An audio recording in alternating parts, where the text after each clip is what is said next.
नमस्कार साथियों, स्वागत है आप सभी का स्टॉक गुरुवर के मॉर्निंग मार्केट एनालिसिस एपिसोड में। I am not a SEBI registered professional, so I suggest you please ask your financial advisor before making any financial decision, any investment plan. ये एजुकेशन के पर्पज से मैं एक video बना रहा हूं, जो मैं करता हूं, जो मुझे लगता है मैं आपसे शेयर कर रहा हूं। अगर किसी काम आएगा मुझे बहुत अच्छा लगेगा।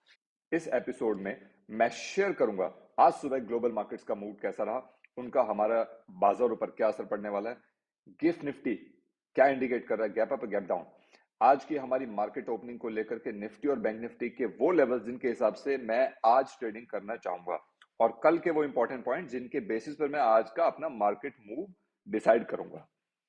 शुरू करने से पहले अगर अब तक आपने स्टॉक ग्रूवर चैनल को सब्सक्राइब नहीं किया है तो तुरंत सब्सक्राइब बटन पर क्लिक कर दीजिए, ये रहा साइड में, और नोटिफिकेशन बेल में ऑल को ऑप्शन चूज करके आप इस पे क्लिक कर सकते हैं अगर आप ऐसी वीडियो को पसंद करते हैं तो आगे बढ़ते हैं। आइए सबसे पहले ग्लोबल मार्केट्स पर नजर डालते हैं। कल यूएस मार्केट्स मिली जुली बंद हुई। डाउ जोन्स 0.33% के साथ ग्रीन क्लोजिंग दी थी उसने। एसएनपी -0.09% के साथ उसने नेगेटिव डायरेक्शन में क्लोजिंग दी थी। सिमिलरली नैस्डैक भी नेगेटिव ही रहा, 0.30% के साथ वो भी क्लोज हुआ। एशिया की मार्केट्स कुछ मिक्स हैं और कुछ बंद रहेंगे आज। गिफ्ट निफ्टी फिलहाल एक 30 पॉइंट से 30 to 35 के बीच में ऑसिलेट कर रहा है जब मैं वीडियो रिकॉर्ड कर रहा हूं। यूएस का इन्फ्लेशन नंबर आने वाला है, लेकिन वो आएगा आज शाम को, यानी कि कल मॉर्निंग में हमारा बाजार उस पर रिएक्ट कर सकता है। आज शाम तक उसका कोई इंप्लीमेंटेशन नहीं हो सकता। निफ्टी ने डेली चार्ट में एक long bearish candlestick pattern show किया हुआ है, मतलब इंडेक्स ने एक लोअर टॉप बनता हुआ दिखाई दे रहा है और जो बुलिश मोमेंट को फीका पड़ता हुआ दिखाता है। कारण है फिलहाल मिड कैप्स में भयंकर जो गिरावट आ रखी है, और अब हमें मुझे लगता है कि मैं ना एक डीप करेक्शन भी देख सकता हूं। मुझे ऐसा लगता है मार्केट के अंदर, तो मैं थोड़ा सा संभल कर जरूर चलूंगा। कल निफ्टी ने 166 पॉइंट लूज करके 21,616 की क्लोजिंग दी थी। मेरे हिसाब से आज का निफ्टी के लिए ना 21,750 से 21,800 पहला रेजिस्टेंस हो सकता है।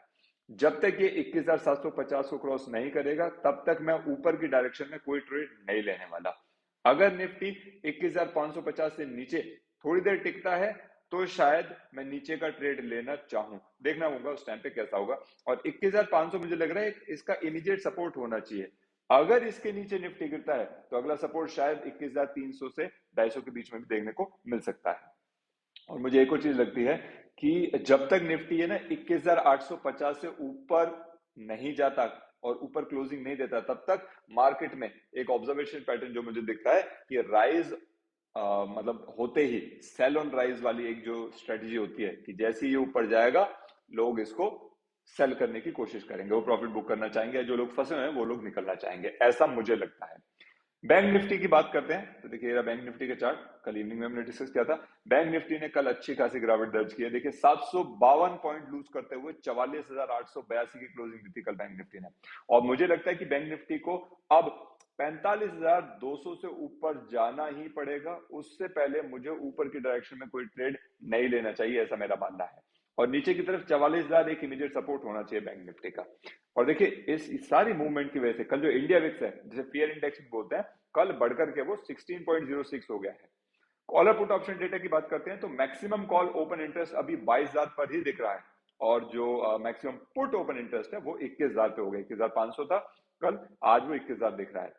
और पुट कॉल रेशियो की बात करें तो वो भी देखिए गिर करके पहले 1 थी कल मैंने बताया था, और आज वो 0.85 हो गया है। इसकी वैल्यू जब 1 से कम होती है तो मतलब ना पुट वॉल्यूम ज्यादा है कॉल वॉल्यूम से थोड़ा सा, लेकिन अभी थोड़ा सा चैलेंजिंग है कि देखना होगा कि ये बियरिश मोमेंट में जाता है या बुलिश, क्योंकि अभी मार्केट थोड़ा सा स्पेक्टिकल है।